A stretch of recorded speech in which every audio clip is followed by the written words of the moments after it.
as we're coming up again to another walk of life, on the 3rd of March, when we're going to pray new life over the streets of our parish and the neighbouring parishes, along with the big idea churches, prayer has really been on my mind. And I've been looking at some of the prayers that I really love from within the Bible. Prayers of characters, real people in real situations, and learning from how they prayed to our God and how God answered in their moment of need.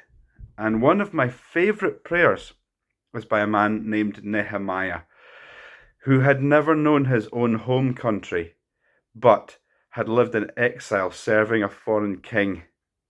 He dearly, dearly identified with his own home city, the city of his fathers, where his ancestors had lived and been buried.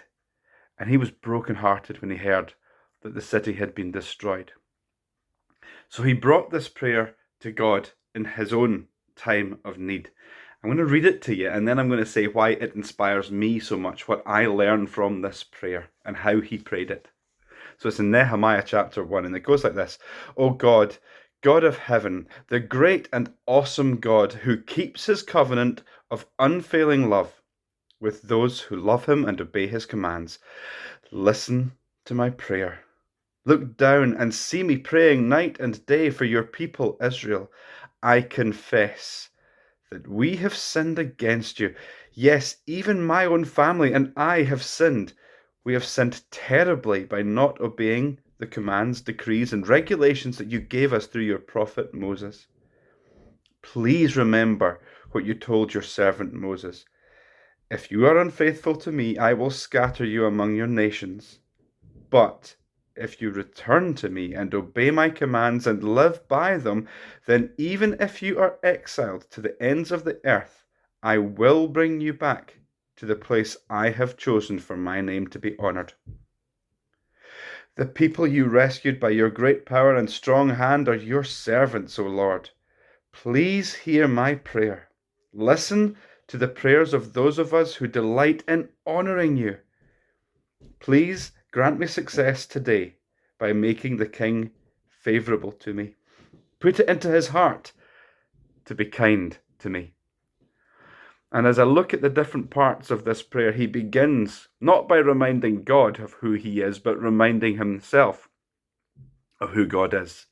He just declares that God is incredible. He's a great and awesome God who keeps his promises. And then he goes into confession. He apologizes to God, heartfelt confession, not just for himself and his own family, but for the nation, reminding himself of where they are in front of God.